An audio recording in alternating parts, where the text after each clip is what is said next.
afternoon, everyone. Today's session will be presented by Finance Department. My name is Rodgers Masanga. I am the Deputy Manager, Finance. So without wasting much of your time, we can straight go to the slides that I prepared for this presentation. The content for today's presentation: keywords, first item, introduction, second item, the departmental structure, functions of Finance Department, key institutions Finance Department interacts with. So on the keywords, we have compliance. Someone follows the rules and regulation governed by the government. We have forecast there.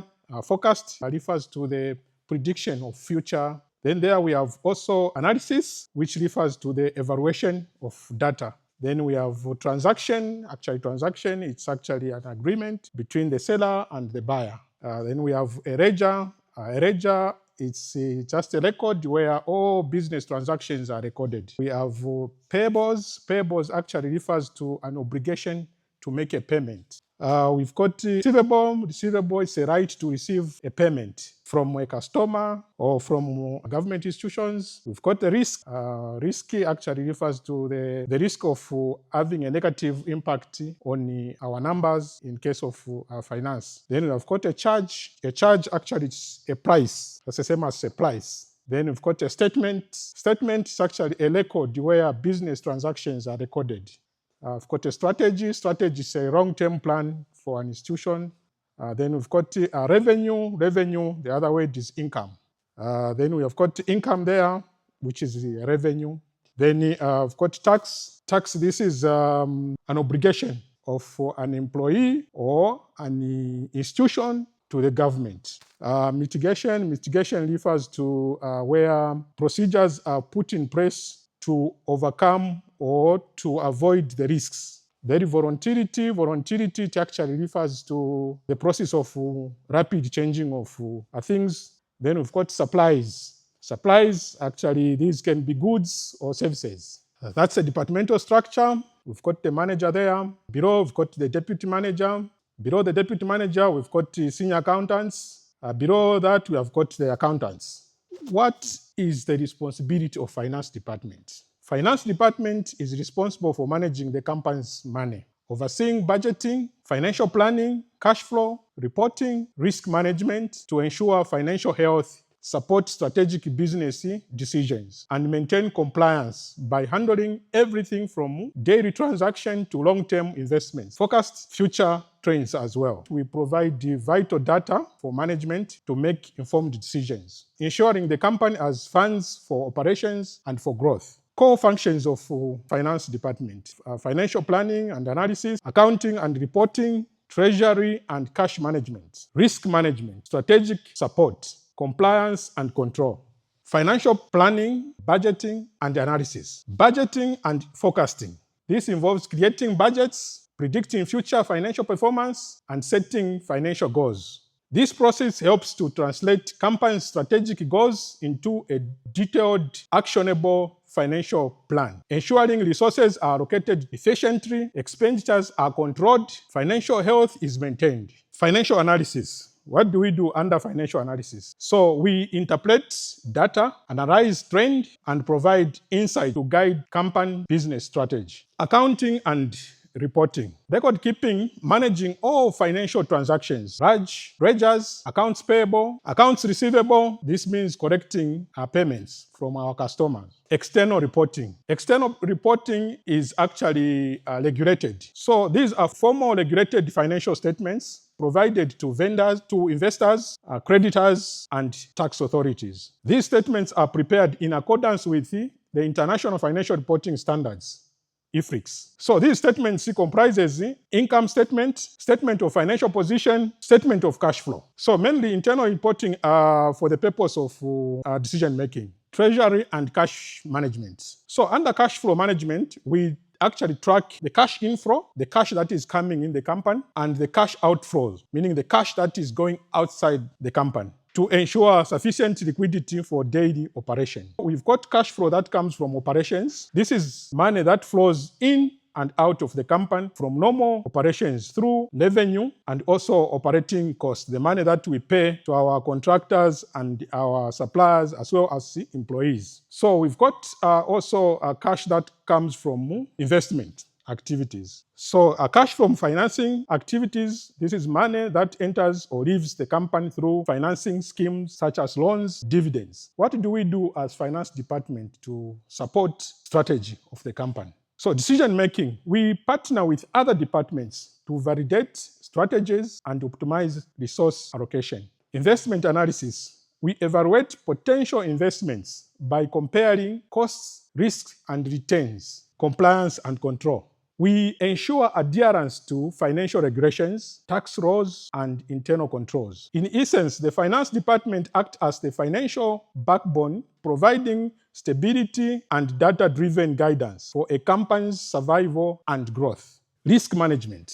Risk management is also very important. So we identify the risks, we assess potential financial threats from market volatility to operational issues. Some of the risks we are exposed to as NFCA. So we've got market risk. Market risk, this is a risk of losses due to changes in market prices, such as the metal price, exchange rates, interest rates. Those are market risks.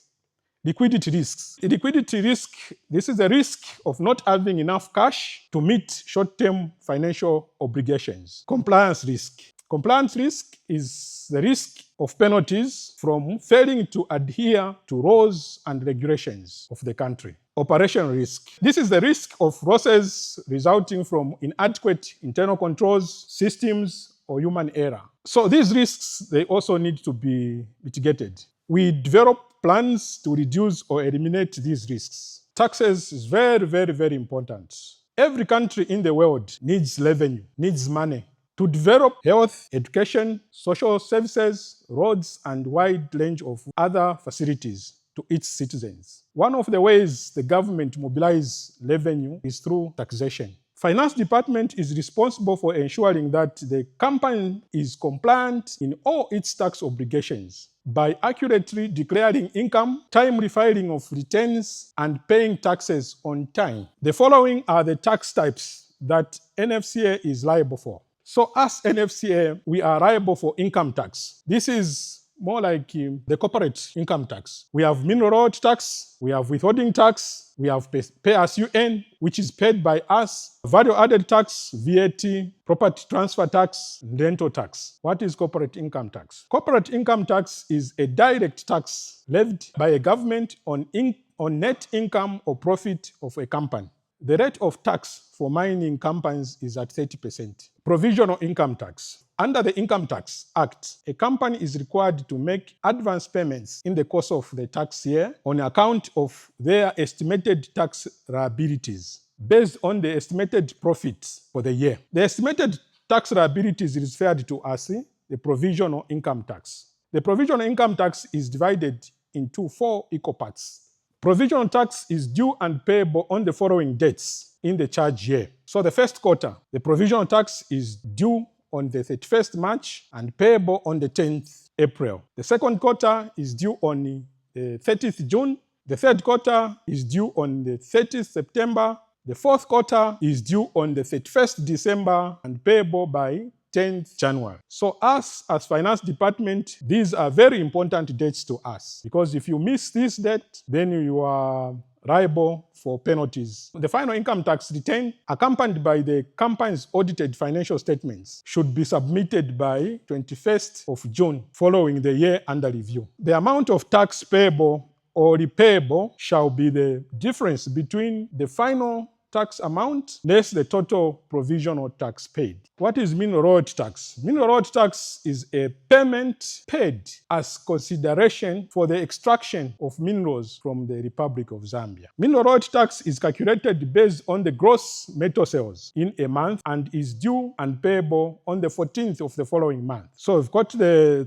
tax rates there. For copper, got 4%, 6%, 8.5%, 10%. They are taxed in such a way that when copper price is at a certain price, in this case 4,000, the rate that they will use will be 4%. Then in case where the copper price says at 7,000 per metric ton. So the first 4,000 will be taxed at 4%. Then the next 1,000, the difference between 4,000 and 5,000 will be taxed at 6.5%. Then the next will be taxed at 8.5%. So it goes like that. Then for other metals, we've got those tax rates. Got 5%, energy and industrial minerals. So energy and industrial minerals, this is where sand and stones fall. Got gemstones at 6%, precious metal 6%, cobalt and vanadium 8%. The next item on our tax list is the withholding tax. Withholding tax is an amount of income tax withheld by a payer from a payment made by a payee. Payee meaning a consultant, or a contractor, or a lender, and maybe investor. It is generally treated as an advance payment towards the recipient's total annual tax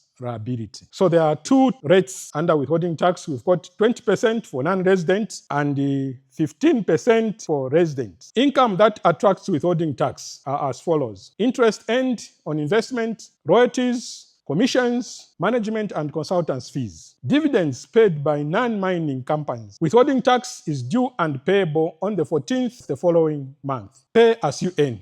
This is a tax that you and me pay to the government of the Republic of Zambia. The term pay as you earn refers to a system of withholding income tax from an employee's wage or salary by their employers. The employer then remits the amount deducted to Zambia Revenue Authority on the employee's behalf. The due date is 10th of the following month. Below is the table showing monthly tax rates. These are monthly tax rates for payee. So the first band, 5,100 kwacha, is taxed at 0%. The next band, 2,000, is taxed at 20%. The next band, 2,100, is taxed at 30%. Then the rest is taxed at 35%. The table below illustrates the amounts of tax payable by an employee whose gross earning in month 1, January, is 20,000. So in this case, this person who is earning 20,000 will pay 5,026 kwacha as tax, value added tax.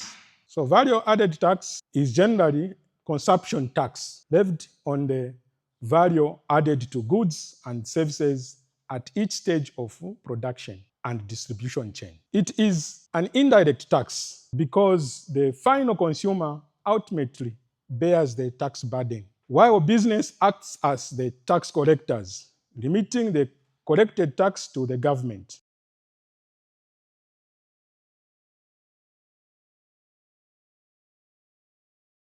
The mechanism of VAT is only paid on the value added at each stage of the supply chain, which prevents double taxation. Under value added tax, we've got output tax. What is VAT output? This is the VAT a business charges to its customers on the goods and services it sells, both locally and export. What is input VAT? This is the VAT a business pays on the goods and services it purchases for its own business activities, both locally and import purchases. At the end of a tax period, a VAT-registered business calculates the difference between its total output, meaning its total output VAT it has charged on the sales, and total input, the VAT incurred on its purchases. The difference is the amount that business will remit to the tax authority.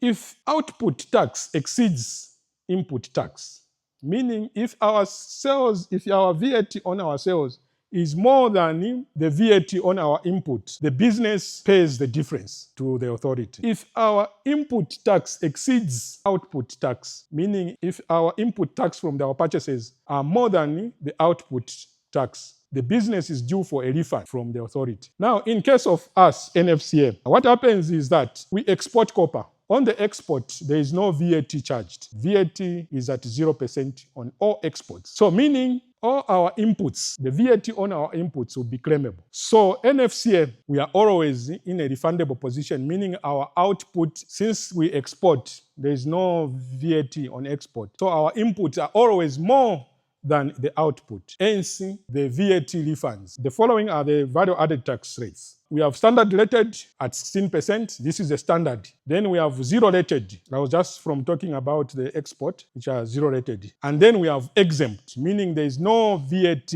in that item. Standard rated tax, which is at 16%, is actually the default tax. It's a default tax rate. Any taxable supply that is not zero rated or exempt is standard rated. So below are some of exempt supplies. So under exempt supplies, meaning here there is no VAT. So we have health services, the services that are offered by hospitals, those are exempt. There is no VAT. We have got education services, the services that are offered by schools, there is no VAT. Conveyance, sale or lease of real property, there is no VAT there. Financial and insurance services, there is no VAT. Statutory fees that we pay to the government, there is no VAT. Water supply services, in water there is no VAT.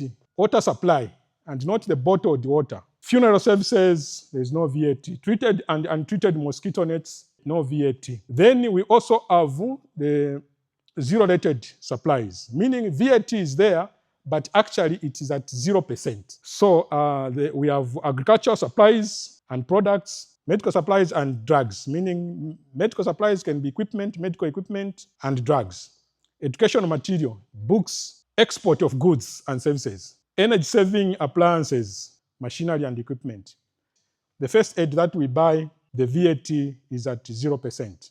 The difference between zero-rated and exempt supplies, the difference is that when dealing in zero-rated supplies, a business can register for VAT and claim input tax on their business purchases. While when dealing in exempt supplies, a business cannot register for VAT and therefore cannot claim input on their purchases. However, there are restrictions of input VAT claims for mining companies. So some of the input claims on some purchases by mining companies that are restricted are electricity.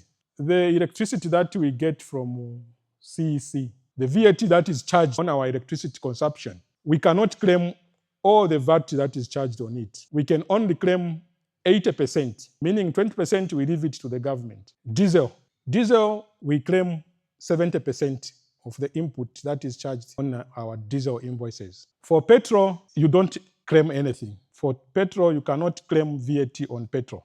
Government institutions, finance department often interacts with. So we do often interact with the Zambia Revenue Authority, ZRA.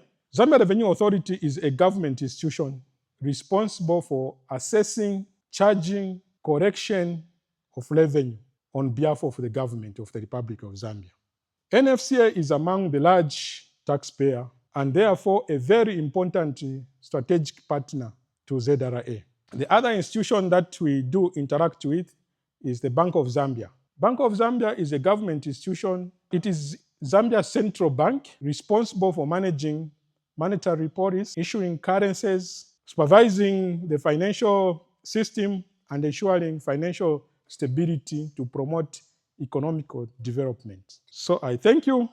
This is all that I had for you, and I'm ready to take questions if at all there is any question from the audience. There are some international laws that we follow. So the export of goods in any country where you go, it's zero. So when we are importing goods from China, consumables and machinery, for example, the Chinese government does not charge VAT when they are exporting. But when they are coming to our country in Zambia, at the point of entry, the VAT is charged.